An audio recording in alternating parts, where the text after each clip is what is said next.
I've been dreaming on in my head like I've seen it. A life worth living is a life with meaning. I'll do what I love till my heart stops beating. I'm feeding this demon.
Moments later. Ayun, pasensya na po kayo, hindi ko po na videoan yung pagdating ko ng Kalamba tsaka po ng Makiling kasi po bigla ako naglobat yung cellphone ko, tapos naalala ko na lang po yung dala kong battery bank nung nandito na po ako dito sa paglampas ng Tabang. Pasensya na po kayo.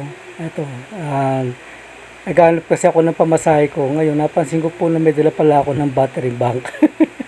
Sayang, hindi ko po na-videoan yung pagbalik. So parang dito na po ako, lampas po ako ng Tabang. Yan, medyo malapit na po ako sa Malolos. Ayan. Yung pong nakikita natin, yan po yung project ng gobyerno natin na PNR. Yan po yung parang LRT po. Ayan, so maganda na. Ayan po, may linaw na po yung PNR dito sa Bulacan. May mga harang na po sa kabilang gilid. Yung doon sa amin, wala pa pong harang na katulad ng ganyan. Ibig sabihin, may linaw na po yung project na yan. And at sana po matapos po agad para po ma-vlog natin yung pagbubukas po ng bagong PNR dito sa Pampanga at dito sa Bulacan. Ang pagkakaalam ko po lampas po yan sa may Clark. Doon po yan sa may, kasi may ano po yan. Napakalaking bagay po nitong project ng gobyerno natin ng bagong PNR dito sa Luzon. Napakaaluan po ng biyahe natin. Kumbaga, isang biyahe mo nasa, pwede ka na makarating ng Divisoria, o isang biyahe mo pwede ka nang makarating ng Clark, Clark dito sa Angeles.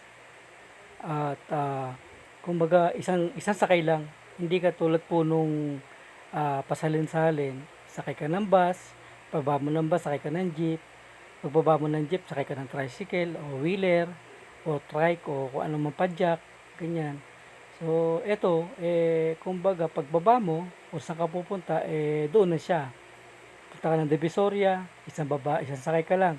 From Apalit, halimbawa, katulad ko, gusto ko po pumunta ng Apalit. Tuloy ko lang po yung sinasabi ko kanina, yung isang sakayan lang, makakarating ka na doon sa pupuntahan mo. Sa katulad ko po, halimbawa, galing po ako ng Apalit, pupunta po ako ng Divisoria, kumbaga, sasakay na lang po ako sa PNR. Dito sa Apalit papunta ng Divisoria, isang sakay lang, hindi na ako magpapalipat-lipat. Di ba? Napakaganda po ng project ng ating gobyerno. Ayan. Shoutout nga pala sa mga kapatid nating OFW. Ayan, lagi po kayo mag-iingat at lagi po magdasal sa Panginoon. At shoutout sa aking anak diyan sa Korea. Anak, ingat ka lagi. Ayan. Sipag lang, tiyaga. At para sa din yan. At sa mga kapatid ko naman po na nasa Japan, ayan mga sis, ingat kayo palagi ha. Ayan, magdadasal kayo. At dito ko na po tatapusin yung ating video. Maraming salamat po sa nakaabot, nakarating dito sa dulo ng ating video. At shoutout po sa inyo lahat, lalong lalo na po sa mga nagpapa-shoutout. Shoutout po sa inyo lahat.